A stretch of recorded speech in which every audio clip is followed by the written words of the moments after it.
One more important topic, intraoral mirrors in dental photography. And I really want to emphasize on the importance of using a high quality mirror, because if you use a low quality intraoral mirror, two things will happen. Imagine you reach the point in which you want to shoot an occlusal shot. If you have a low quality mirror, you will lose a lot of light. So basically, you'll find yourself in a situation in which you shoot and the photo is dark. The same settings that you used before for the close-up are not good anymore. So you'll have to start adjusting the exposure while the patient's mouth is full of retractors and the mirror itself. That's not something that you want to do in the rush of daily work, because you really don't have time to start adjusting and try different settings while the patient is in the chair. Okay, the second thing that's happening, if the mirror is not reflecting enough light, then the lens will struggle to find the focus. So basically, you are shooting and your lens will do zzz, zzz, zzz, zzz.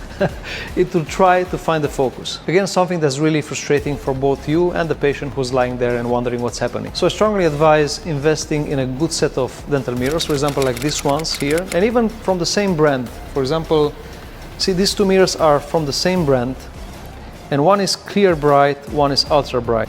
And even within the same brand, you'll notice a huge difference in the amount of light that's reflected by the mirror. See, the ultra bright is so much more reflective than the clear bright. Now, moving to the occlusal photos, I'm using my ultra bright mirror.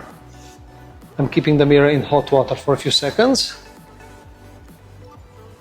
So, I'm engaging the mirror, open a little bit more, such as I'm almost touching the distal of the second molars. See, I'm almost touching the distal of the second molars, but once I feel I'm touching, I'm keeping the mirror a little bit more far so I don't cut the molars.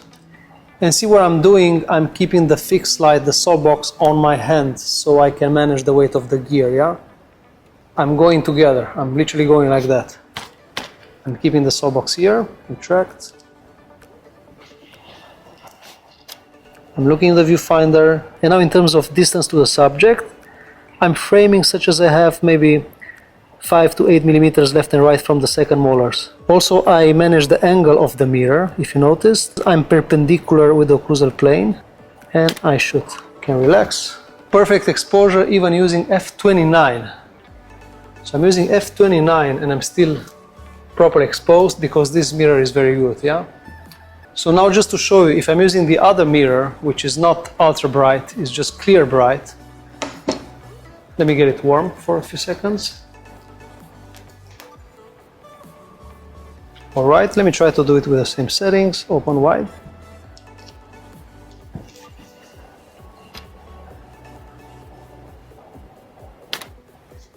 Drastically underexposed. So same settings, different mirror, and you see how much of the exposure I lost just by using a different mirror. So if the mirror will not help you so much, you need to compensate from something else, which is, let's say, aperture. Let's move it to f/25.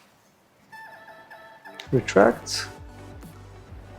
It's a bit better, still dark. So then I might feel that I want to increase the ISO. ISO 200. Because I feel I need a more increase in the exposure.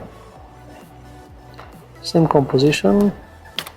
So it's only now that I have a proper exposure. So with the ultra bright mirror, the other mirror, I was f/29 ISO 100. With a clear bright, so less bright mirror, I'm f/25 ISO 200.